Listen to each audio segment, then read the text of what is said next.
Visit licensureexams.com and try our samples completely free of charge. Hi there, everyone, and welcome to our Licensure Exam podcast. I'm your host, Dr. Linton Hutchinson, down here in hot and sunny Florida, and this is my co-host, Stacey Frost. How are you holding up there, Stacey, in that frozen northern tundra of yours? Well, not as cold as you might think this week, Linton. I think I actually stepped through a portal into your Florida jungle, but without the excitement of seeing those beautiful butterflies and dragonflies and the occasional fairy. My office here in Michigan feels like it's a sweat lodge. I've actually had to jump in the shower a couple of times today just to cool off. I do not know how you do this day in and day out, Linton. Well, it's really easy, Stacey. It's something called air conditioning. Touche. It's something that you Northerners have yet to discover, But on a side note, how's that crappy situation up there in your new homes? Oh, you're talking about the sewer backup in the basement. Exactly. Oh my gosh. Well, it was not what I expected to wake up to, in the middle of the week, but there you go. It's always something to keep you on your toes. We've got it sorted out though for now. We rented one of those long snakes, and kind of got out the tree roots and crap that were backing it up. So everything's okay, at least for the moment. Yeah, but the thing still, it stinks, doesn't it? Oh, it does. Yeah, we're in the disinfection process right now. Oh my gosh. Well, Stace, what's on the agenda today? Well, one of my favorite topics, microskills, and specifically normalization. Mm-hmm. So in therapy, normalizing is the process of reframing a client's experiences and feelings to help them understand that what they're going through is quote unquote normal or typical. And doing this reduces feelings of isolation and stigma and helps build trust.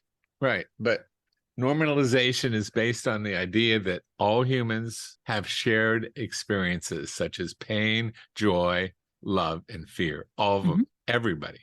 So those feelings have a tendency to unite everyone, no matter what their circumstances are. So in moments of crisis or emotional distress, you as a therapist can use normalization that offers compassion and understanding. Those are the two essential ingredients that you need to build a therapeutic and trusting relationship. Exactly. So let's have some examples. Okay, let's say that you've got a client named Cindy, if that's her real name, who is dealing with intense grief after the loss of her mother.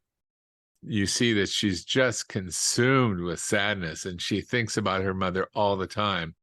And she's got this intense longing for her mother. And at one point, she actually says to you, I don't know what's wrong with me. It's been over a year since my mother passed. I should be over this by now.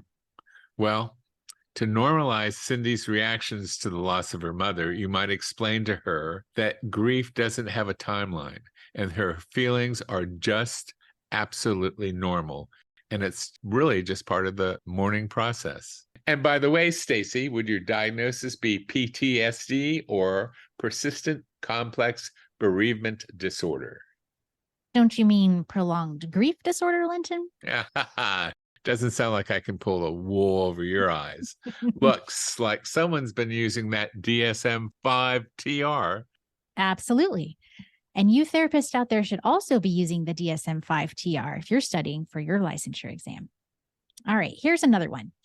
David is struggling with test anxiety. I don't know, Stacey. I don't think anyone listening out here can really relate to that at all. No, not at all. No one out there struggling with test anxiety. No. Well, David feels paralyzed every day and continues to put off studying for his licensure exam. And he says to you, I'm not usually this way. I can't seem to make myself study. What's wrong with me?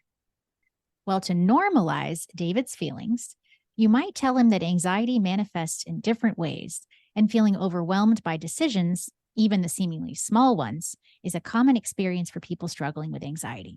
You could also throw in some psychoeducation and explain that feeling anxious can be an adaptive response when you're confronted with stressful situations or uncertain outcomes. You could let him know that, paradoxically, a bit of anxiety can actually be a good thing.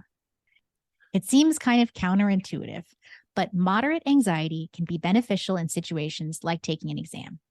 It's been linked to increased focus, improved recall, and overall improved performance. Ever heard of the Yerkes-Dodson law there, Linton? That's the magic behind it. We can look that up one day. I'm going to have to, So why are we normalizing Cindy's and David's experiences again? What's the point? Well, we're giving the client permission to express their feelings without judgment, which helps create a compassionate space where they can feel comfortable and safe to express themselves. Yeah. And by normalizing your client's feelings, you help them see that they are not alone or strange. Not that there's anything wrong with that, which ultimately helps them to feel heard, accepted, and free to process their emotions in a more healthy way. Gotcha. So, Linton, it sounds like you're saying normalization is a good thing. Is this always a good answer option when you're practicing for an exam? Aha, that's a great question, Stacey. And the answer is absolutely, definitely. You guessed it. No. Oh. I know that sounds wrong, but normalization isn't always the best or most appropriate response. It's essential to be mindful of when and how you use it, especially if your client describes a behavior that could harm themselves or harm others. Mm-hmm.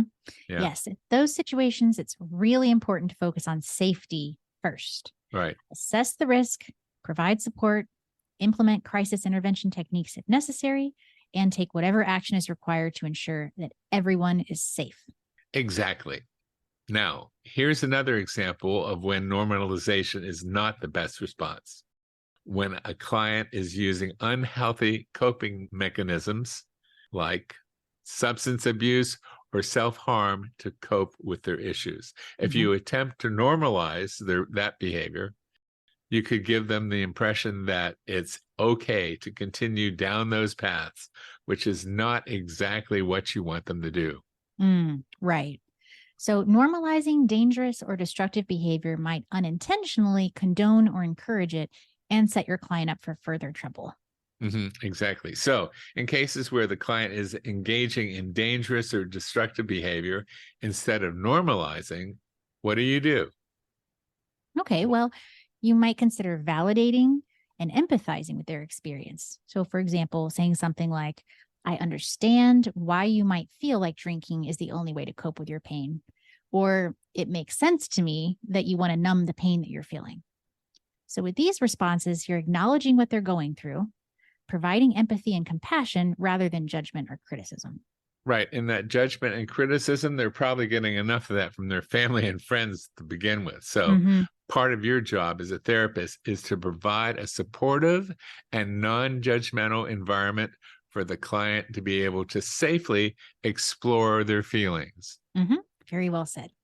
So now a quick recap of what we have talked about today. Validation is about recognizing someone's experience, their emotions and reactions, and responding empathically with understanding and support. It doesn't necessarily mean that you agree with their behavior, but you understand where they're coming from. So that's validation. Yeah. Normalization, on the other hand, is about reframing a client's experiences and feelings to make them understand that what they're going through is normal given the circumstances, or that it's a common reaction. And this really reduces feelings of isolation and stigma and can help build trust. And also, it's important to note here that sometimes normalizing your client's experience, those feelings and behaviors, is not the best response on a practice exam. An example is when your client engages in destructive or dangerous behavior. Well, there you've got it, Stacey. You can check normalization of your list of skills to review off the chart. So until next time, happy studying, and remember, it's in there.